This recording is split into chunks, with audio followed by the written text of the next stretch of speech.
Hello friends. जब आप अपनी पत्नी को सतर्क करते हैं तुम अपने स्वास्थ्य का ध्यान नहीं रख रही हो, तब वह इसे इस रूप में लेगी कि यह आपका प्रेम है। लेकिन जब आप उससे कहते हैं, पति होने के नाते मुझे लगता है कि तुम्हें यह बताना मेरा अधिकार है कि तुम्हें अपने स्वास्थ्य का ध्यान रखना चाहिए, तब वह यह समझती है कि आप उस पर हावी होना चाहते हैं। आप अपने पति से समय पर भोजन करने के लिए कहेंगी तो वह इसे अपने प्रति आपकी परवाह समझेगा और यह उसे अच्छा भी लगेगा।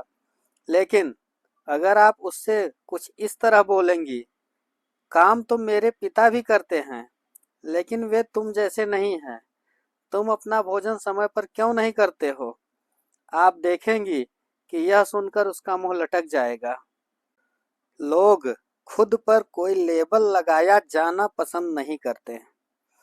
लेबल के साथ उनका अहम उलझ जाता है। लेबल लोगों के दिमाग को ठप कर देते हैं। लेबल के रूप में जो कुछ भी किया जाता है उसे कभी खुशी खुशी स्वीकार नहीं किया जाता है। यदि आप किसी को बताते हैं कि हरी पत्तेदार सब्जियां तुम्हारे स्वास्थ्य के लिए अच्छी रहेगी, तो वह उन्हें अपने भोजन में शामिल कर लेगा। लेकिन अगर आपने कहा, एक पक्का शाकाहारी होने के नाते मैं तुम्हें बता दूं कि तुम्हें हरी पत्तेदार सब्जियां खानी शुरू कर देनी चाहिए, तो वह इस मुद्दे पर आपसे बहस करना शुरू कर देगा। शाकाहारी वाला लेबल ही यह समस्या बन गया है। यदि आप किसी से कहते हैं कि उसे माफ कर दो, जो हमें ठेस या चोट पहुंचाए उसे भी प्रेम करो, तो हो सकता है कि वह आपकी बात पर ध्यान दे। लेकिन यदि आपने कुछ इस तरह कहा, एक सच्चा ईसाई होने के नाते मैं तुमसे अनुरोध करता हूँ कि उसे माफ कर दो और अपने दुश्मन को भी प्रेम करो, इससे आप खुद ही उसके अगले शत्रु बन जाते हैं। ईसाई वाला लेबल ही यहाँ समस्या बन गया है। मान लीजिए आपने किसी से कहा कि कितना अच्छा हो अगर हमारे हवाई अड्डों की व्यवस्था और बेहतर हो जाए, तो वह आपके दृष्टिकोण का समर्थन करेगा। लेकिन अगर आपने यह कह दिया, सिंगापुर में मैंने रहकर देखा है कि चीजों को व्यवस्थित कैसे रखा जा सकता है, काश कि हमारे हवाई अड्डे और व्यवस्थित होते, तो इसे आपका विदेश प्रेमी होना माना जाएगा। आपका रोटरी का सदस्य बनना आपके साथी को अच्छा नहीं लग रहा है।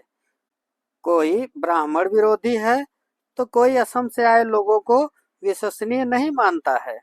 सारे मारवाड़ी एक जैसे होते हैं, सबको एक ही पैमाने पर नापने वाली ये सब मूर्खतापूर्ण टिप्पणियां ही तो है। यह एक मानवीय दुर्बलता है।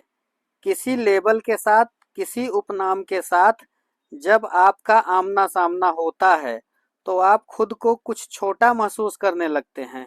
इसलिए अपने बचाव में आप अपनी पूरी शक्ति से उठ खड़े होते हैं। पता नहीं क्यों लेबलों के साथ इंसान किसी न किसी जटिलता से पीड़ित हो जाता है। उसे आपसे कोई समस्या नहीं होती, उसकी समस्या उस चीज से है जिसका प्रतिनिधि बनकर आप उसके सामने होते हैं, पद, प्रतिष्ठा, धर्म आदि। हमें किसी लेबल की जरूरत ही क्या है? क्या वह कोई पद है जिससे आप गौरवान्वित होते हैं, या फिर वह आप हैं जिससे वह पद गौरवान्वित होता है? क्या कुर्सी को आपकी जरूरत है या आपको कुर्सी की जरूरत? यदि केवल कोई लेबल या कोई उपनाम ही आपका परिचय है, तो फिर किसी लेबल के बिना आप कुछ कर ही नहीं सकेंगे। जो भी व्यक्ति केवल किसी लेबल या उपनाम के बल पर रहता है, वह कभी गहरे और घनिष्ठ संबंध नहीं बना पाता है।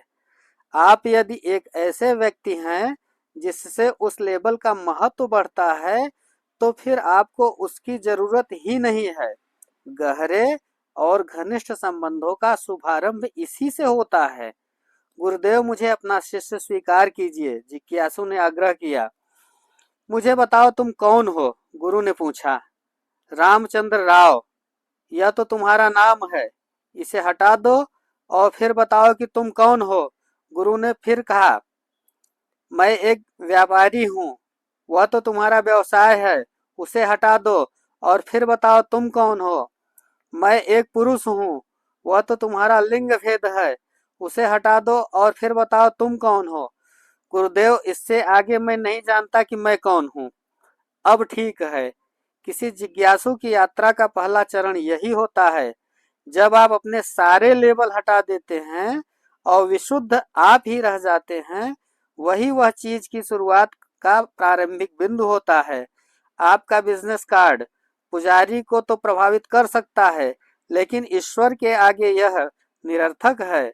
गुरु ने दृढ़तापूर्वक कहा, अपने लेबल हटाकर खुद और दूसरों की मदद करें।